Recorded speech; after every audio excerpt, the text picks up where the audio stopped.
ده الهارد اللي راكب 500 جيجا، وده الهارد الجديد، الهارد التاني اللي احنا هنركبه مع الهارد الموجود جوه اللاب في الاساس.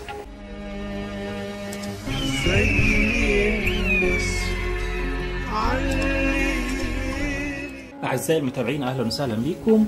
تعالوا النهارده نشوف مع بعض ازاي نركب هارد SSD لللابتوب اللي معانا. ده هارد سريع، بس تعالوا دلوقتي نشوف ازاي نفك ظهر اللاب ونركب الهارد بنفسنا من غير ما نوديه لاي شركه او لاي مركز صيانه.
الهارد ده اسرع 10 مرات من الهارد التقليدي، طبعا علشان تاخد اداء اعلى وافضل ومتعدد المهام وفائق الاستجابه. وبتلاحظ ده في الويندوز اللي انت شغال بيه، طبعا ده بشكل عام. ده هارد اكثر موثوقيه ومتانه من الهاردات العاديه.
هنيجي ندخل بقى بعد ما ركبنا الهارد، هندخل على رايت كليك ذيس بي سي، مانج ديسك مانجمنت اهي.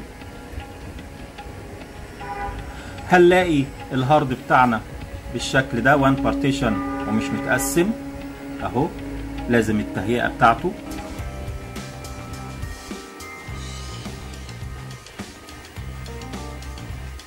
هنقول له رايت كليك والنيو فوليوم اهو، نيكست. هنا هنشوف عايزين نقسمه ازاي، نيكست نيكست وهكذا كده. قسم لي اول بارتيشن والتاني اهو. انا هحتاجه 2 بارتيشن بس اهو.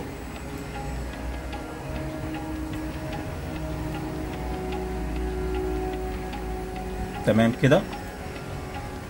قسمه عندي اهو 2 بارتيشن مع الهارد القديم او الهارد الاساسي الاولاني زي ما احنا شايفين كده. الهارد ركب معانا بدون اي مشكله.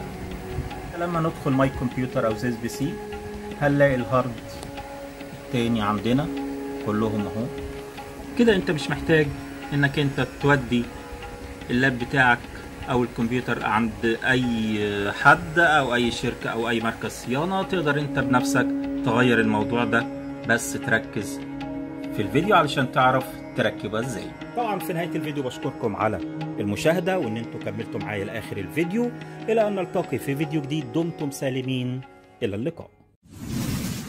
بشكرك على المشاهدة، وما تنساش تدعمني باللايك الجميل بتاعك. ولو انت اول مرة تشوف فيديوهاتنا انزل تحت الفيديو ودوس على زر سبسكرايب او اشتراك، وكمان فعل زر الجرس علشان توصلك اشعارات بكل الفيديوهات الجديدة لحظة نشرها. الى ان نلتقي في فيديو جديد، وتكونوا كلكم بكل خير ودمتم سالمين، الى اللقاء.